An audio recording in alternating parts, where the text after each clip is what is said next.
Hello friends, मैं सुशील आप सभी का अपनी YouTube channel RD online study point में स्वागत करता हूं। जैसा कि आज संविधान का एक दूसरा चैप्टर यानी एक दूसरा वीडियो लेके आए हैं आप लोगों के सामने, ये प्रस्तावना। तो आज देखते हैं प्रस्तावना क्या है। ठीक, इसके पहले वीडियो में हम लोगों ने पढ़ा संविधान सभा, उसमें हम लोगों ने चर्चा किए थे 13 दिसंबर 1946 को पंडित जवाहरलाल नेहरू द्वारा एक उद्देश्य प्रस्ताव पेश किया गया था। ये उद्देश्य प्रस्ताव किस दिन पास हुआ था? 22 जनवरी 1947 को। ठीक, पेश किया गया 13 दिसंबर 1946 को और पास हुआ 22 जनवरी 1947 को। तो वहाँ से संविधान बनना शुरू हुआ था। तो उसी उद्देश्य प्रस्ताव को ही उद्देशिका के नाम से जाना जाता है और बाद में इसी का नाम बदल के क्या रख दिया जाता है? प्रस्तावना। तो क्या है प्रस्तावना, इसे समझते हैं। भारतीय संविधान के मूल आदर्शों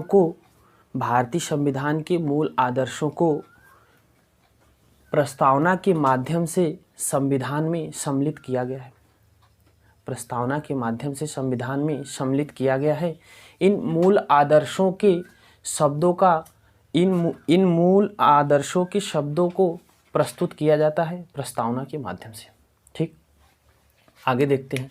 एक बहुत ही महत्वपूर्ण क्वेश्चन पूछा जाता है कि प्रस्तावना किस देश से लिया गया है?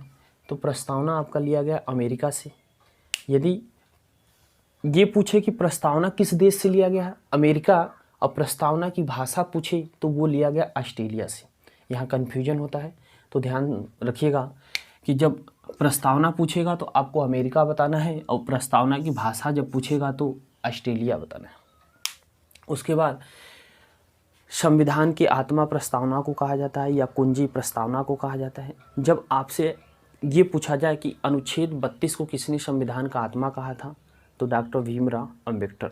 ठीक, यदि आपसे डायरेक्ट पूछा जाए कि संविधान की आत्मा किसे कहते हैं, तो प्रस्तावना को कहते हैं। आगे देखते हैं। ये है 42वां संविधान संशोधन 1976, जो अब तक प्रस्तावना में केवल एक बार संशोधन किया गया है। 42वां संविधान संशोधन 1976। इसके तहत 3 शब्द जोड़े गए। वो कौन से हैं? समाजवादी, पंथनिरपेक्ष या धर्मनिरपेक्ष और अखंडता।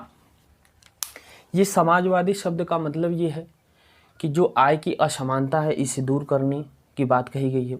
ये महात्मा गांधी और पंडित जवाहरलाल नेहरू के विचारों से प्रेरित है। पंथ निरपेक्ष या धर्मनिरपेक्ष का मतलब ये होता है कि राज्य का कोई अपना धर्म नहीं होगा, यहाँ हर एक धर्म को क्या है? स्वतंत्रता प्रदान है।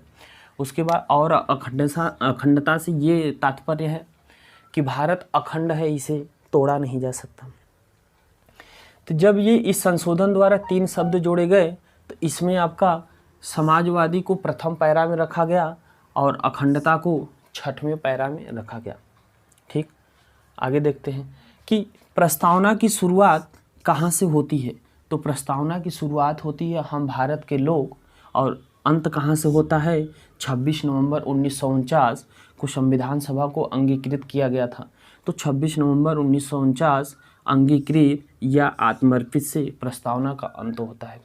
ठीक, उसके बाद संविधान के कुछ स्रोत हैं, जैसे भारत के लोग अर्थात भारत की जनता, ये क्या स्रोत है? जैसे आपसे ये पूछा जाए कि देश में क्या सर्वोच्च है, ध्यान से सुनिएगा क्वेश्चन। आपसे ये पूछा जाए कि देश में क्या सर्वोच्च है, यदि आपको ऑप्शन भी दिया रहे मुख्यमंत्री, प्रधानमंत्री, राष्ट्रपति, संविधान, तो आपको आंसर लगाना है संविधान। यदि ये पूछे कि संविधान में क्या सर्वोच्च है, तो जनता।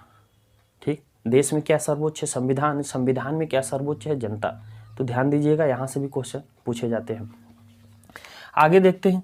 एक ये हेडिंग दिया गया स्वरूप। स्वरूप से क्या तात्पर्य है? कि प्रस्तावना की स्वरूप को दर्शाता है। क्या? पहला लिखा है संपूर्ण प्रभुत्व संपन्न।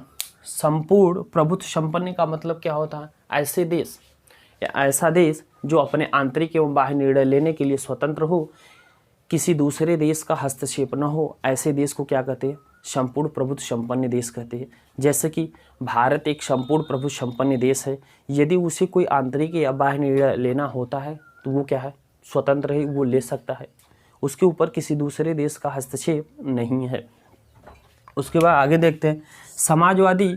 ये आय की असमानता को दूर करने की बात कही गई है। ये पंडित जवाहरलाल नेहरू और महात्मा गांधी के विचारों से प्रेरित है। पंथ निरपेक्ष या धर्म निरपेक्ष का हमने मतलब समझा कि राज्य का कोई अपना धर्म नहीं होगा, यहाँ हर एक धर्म को क्या है, स्वतंत्रता प्रदान है। लोकतंत्रात्मक का मतलब क्या है कि ऐसा देश जहाँ पे जनता का शासन हो, उसे क्या कहते हैं, लोकतंत्रात्मक देश कहते हैं। ठीक, यानी जनता के द्वारा चुने जाएंगे, वो क्या करेंगे, 5 साल के लिए कार्य करेंगे। ऐसे देश को क्या कहते हैं, लोकतंत्रात्मक देश कहते हैं, मतलब जिसका शासन जनता के हाथ में हो। उसके आगे आता है गणतंत्र या गणराज। गणतंत्र या गणराज से तात्पर्य यह है कि वंशानुगत शासन नहीं होगा। जैसे कि इसमें प्रधानमंत्री है, यदि उनका कार्यकाल समाप्त होता है तो उनके बाद उनके बेटे को बना दिया जाए, तो ये वंशानुगत शासन हो जाता है। लेकिन हमारे संविधान में गणतंत्र या गणराज की बातें कही गई है, तो उसमें क्या होगा कि वंशानुगत शासन नहीं होगा। और प्रस्तावना में 3 प्रकार की न्याय की बातें कही गई है, ध्यान रखिएगा। ये सामाजिक, आर्थिक और राजनीतिक। सामाजिक से तात्पर्य आपका समाजवादी से है, जो आपको आगे बताया गया। उसके बाद आर्थिक है, जो आय की असमानता को दूर किया जाएगा। उसके बाद राजनीतिक, मतलब राजनीतिक में सभी को क्या किया जाएगा, सम्मिलित किया जाएगा। तो आपके प्रस्तावना में कितने प्रकार की न्याय की बातें कही गई है, 3। स्वतंत्रता की भी बातें कही गई है, जो 5 प्रकार की। स्वतंत्रता से यहाँ यह तात्पर्य है कि व्यक्ति को इस प्रकार की स्वतंत्रता दी जाए जिससे वह खुद का विकास करे और खुद के विकास से देश का भी विकास हो। तो 5 प्रकार की स्वतंत्रता दी गई है। पहला विचार की, दूसरा अभिव्यक्ति की, तीसरा विश्वास की, चौथा धर्म की, 5वां उपासना की। तो आपसे ये पूछा जाए कि कितने प्रकार की स्वतंत्रता की बात की गई है प्रस्तावना में, तो 5 प्रकार की। क्षमता की भी बात कही गई है, प्रतिष्ठा एवं अवसर की क्या है, क्षमता है। उसके बाद प्रस्तावना से संबंधित कुछ विद्वानों ने अपने कथन दिए हैं, उन्हें भी देख लेते हैं। जैसे सुभाष कश्यप द्वारा ये कहा गया प्रस्तावना को कि प्रस्तावना संविधान शरीर है तो उद्देशिका उसकी आत्मा। ये किसने कहा था, तो सुभाष कश्यप जी कहे थे। उसके बाद के.एम. मुंशी द्वारा क्या कहा गया था कि प्रस्तावना संविधान की जन्म कुंडली है। प्रस्तावना संविधान की जन्म कुंडली है, किसने कहा था, के.एम. मुंशी। अर्नेस्ट बार्कर जी क्या कहे थे, ये भी देख लेते हैं। अर्नेस्ट बार्कर जी कहे थे कि प्रस्तावना संविधान का प्रलेख या डायरी है। प्रस्तावना संविधान का प्रलेख या डायरी है, किसके द्वारा कहा गया, अर्नेस्ट बार्कर के द्वारा कहा गया। प्रस्तावना संविधान का परिचय पत्र है। प्रस्तावना संविधान का परिचय पत्र है, ये किसने कहा था, तो ये कहे थे N.A. पालकी वाला। ठीक, और ये प्रस्तावना संविधान के दीर्घकालीन सपनों का विचार है, ये किसके द्वारा कहा गया था, तो अल्लादी कृष्णस्वामी अय्यर के द्वारा कहा गया था। जैसा कि प्रस्तावना से संबंधित बहुत सा वाद हुआ था, जिनमें 2 वाद बहुत ही महत्वपूर्ण है, तो ये 2 वाद भी हम लोग देख लेते हैं, जो यहाँ से भी बहुत सारा क्वेश्चन पूछा जाता है। एक वाद हुआ था आपका 1960 में, एक वाद हुआ था आपका 1973 में। तो क्या है 60 में और क्या है 73 में, इसे भी समझ लेते हैं आसानी से। बेरूवारीवाद बना भारत संघ, ये हुआ था 1960 में, जिसमें सुप्रीम कोर्ट ने प्रस्तावना को संविधान का अंग मानने से इनकार कर दिया और कहा कि प्रस्तावना में संशोधन नहीं किया जा सकता। उसके फिर कुछ दिन बाद 1973 में एक फिर वाद होता है, वो है केशवानंद भारती बनाम केरल राज्य, जिसमें सुप्रीम कोर्ट ने माना कि प्रस्तावना संविधान का अंग है, इसमें संशोधन किया जा सकता है मूल ढांचे को ध्यान में रखते हुए। तो मूल ढांचे को ध्यान में रखते हुए प्रस्तावना में संशोधन किया जा सकता है। जैसा कि अब तक प्रस्तावना में 1 बार संशोधन किया गया है, ये आपको याद रखना है, बहुत बार क्वेश्चन यहाँ से पूछा जाता है। 42वां संविधान संशोधन 1976 द्वारा प्रस्तावना में 1 बार संशोधन किया गया, जिसके तहत 3 शब्द जोड़े गए। ठीक, उसके बाद विश्व का प्रथम लिखित संविधान किस देश का है, तो ये अमेरिका का है। ठीक, विश्व का प्रथम लिखित संविधान किस देश का है, तो अमेरिका का है। उसके बाद एक नोट पॉइंट है, ये भी समझिए कि सर आइवर जेनिंग के द्वारा क्या कहा गया था भारतीय संविधान को। सर आइवर जेनिंग के द्वारा क्या कहा गया, तो इन्होंने कहा था कि भारत का संविधान विश्व का सबसे बड़ा लिखित संविधान है। ठीक, किसके द्वारा कहा गया, सर आइवर जेनिंग के द्वारा। ठीक, तो एक बार फिर से रिकॉल कर लेते हैं तेजी से। प्रस्तावना या उद्देशिका दोनों एक ही है। ये 13 दिसंबर 1946 को पंडित जवाहरलाल नेहरू द्वारा एक उद्देश्य प्रस्ताव पेश किया गया था, जिसे पास किया गया 22 जनवरी 1947 को। उस उद्देश्य प्रस्ताव का ही नाम बदल के उद्देशिका और बाद में इसी को रख दिया गया, किस नाम से? प्रस्तावना के नाम से। प्रस्तावना कहाँ से लिया गया है? तो अमेरिका के संविधान से लिया गया है। प्रस्तावना की भाषा ऑस्ट्रेलिया के संविधान से लिया गया है। अब तक प्रस्तावना में कितनी बार संशोधन किया गया? एक बार। 42वां संविधान संशोधन 1976 के तहत 3 शब्द जोड़े गए। वो कौन सा? समाजवादी, पंथनिरपेक्ष या धर्मनिरपेक्ष, दोनों का मतलब एक होता है, और अखंडता। समाजवादी को प्रथम पैरा में जोड़ा गया और अखंडता को 6वां पैरा में जोड़ा गया।